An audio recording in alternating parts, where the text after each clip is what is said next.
قل اے محبوب آپ فرمائیے اندعو من دون اللہ ما لا ينفعنا ولا يضرنا، کیا میں اللہ کو چھوڑ کر ان بتوں کی پوجا کروں جو نہ نفع دے سکیں نہ نقصان دے سکیں؟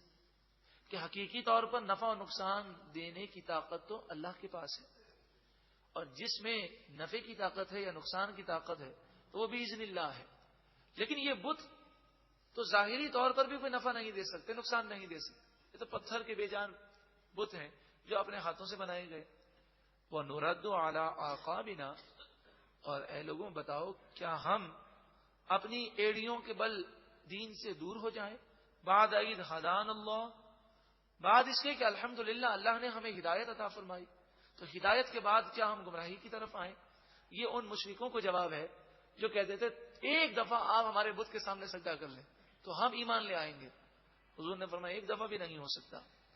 کالذی استہوتہ الشیاطین، ایسے شخص کی مثال تو اس شخص کی طرح ہے جسے جنات نے، شیاطین سے مراد سرکش جنات نے راہ سے بہکا دیا، فی الارض زمین میں، حیران، تو اب وہ حیران و پریشان ہے.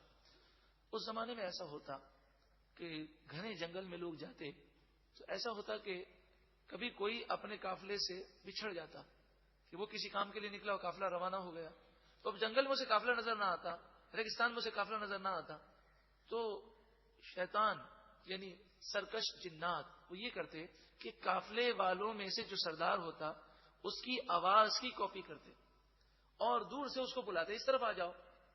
اب وہ اس طرف نکل پڑتا، جب اس طرف نکل پڑتا تو اس طرف تو قافلہ نہ ہوتا.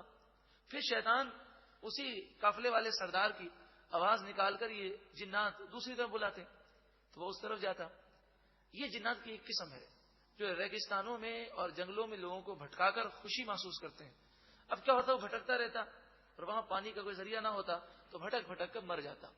تو فرمایا جو دین سے ہٹ جائے اس کی مثال تو ایسے ہی ہے جیسے شیطان سرکش جنات نے اسے راستے میں بھٹکا دیا. پھر کیا ہوتا کہ وہ اتنا مایوس ہو جاتا، جنات جو ہیں وہ آواز نہ دیتے، حقیقی طور پر اس کے قافلے کی آواز بھی آتی تو وہ ہلتا نہیں، وہ سوچتا یہ بھی نہ جانے کس کی آواز ہے. اس طرح وہ وہیں بیٹھے بیٹھے اپنی جان سے چلا جاتا. ارشاد فرمایا کالذی استہوتہ الشیاطین فی الارض حیران، اس کی مثال ایسی ہے جیسے سرکش جنات نے زمین میں اسے بھٹکا کر حیران کر دیا. لہو اصحاب، اس کے ساتھی، یدعونہ الی الہدی، اسے بلاتے ہیں ہدایت کی طرف یعنی راستے کی طرف کہ بھئی یہاں آ جاؤ، الی الہدی تینا کہ ہماری طرف آ جاؤ، لیکن وہ نہیں آتا. ایسے ہی کافروں کا حال ہے کہ شیطان نے انہیں ایسے بھٹکا دیا کہ اب وہ ہدایت کی آواز پر بھی لبیک کہنے کو تیار نہیں. یہ اللہ کا فضل ہوتا ہے جسے ہدایت مل جائے. قل اے محبوب آپ فرمائیے ان ھدی اللہ ھو الھدی، بے شک اللہ کی ہدایت ہی ہدایت ہے. اللہ ہم سب کو ہدایت پر استقامت عطا فرما. وہ امرنا، اور ہمیں حکم دیا گیا، لنسلم لرب العالمین، کہ ہم رب العالمین کے لیے اپنی گردن